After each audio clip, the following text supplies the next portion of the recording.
আসসালামু আলাইকুম ওয়া রাহমাতুল্লাহি ওয়া বারাকাতুহু। সুপ্রিয় বন্ধুরা, সবাই কেমন আছেন? আশা করছি অনেক ভালো আছেন। চলছে পবিত্র কোরআন নাজিলের মাস রমজান মাস। এই পবিত্র রমজান মাসের আজকে হাফিজে কোরআন শিরোনামে আজকে আমার কণ্ঠে একটি সঙ্গীত রিলিজ হলো।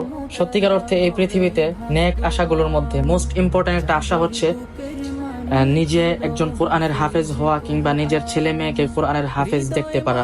এর চেয়ে ভালো নেক আশা আর কি হতে পারে? সুতরাং আজকে আমার হাফেজে কোরআন যে সঙ্গীতটি, এই সঙ্গীতের মধ্যে আলহামদুলিল্লাহ অসাধারণ কিছু কথামালার মাধ্যমে এই সঙ্গীতটি সাজিয়েছেন গীতিকার। আমি আজকে যে মেসেজটি দিতে চাই সেটি হচ্ছে, সোশ্যাল সাইডে আমরা বিভিন্ন গান বাজনা নিয়ে, বিভিন্ন হারাম মিউজিক নিয়ে আমরা টিকটক করি। চলুন আজকে আমরা না হয় হাফেজে কোরআন শিরোনামে যে সঙ্গীতটি চলে এসেছে, এটি দিয়ে আমরা হাফেজ ভাইদের যে ত্যাগ তিতিক্ষাগুলো, যে পরিশ্রমের কথাগুলো এখানে উঠে এসেছে, সেগুলো দিয়ে আমরা ভিডিও তৈরি করি। অলওয়েজ আমরা ভালো কিছু মানুষের কাছে পৌঁছে দিলে সেটার সওয়াবের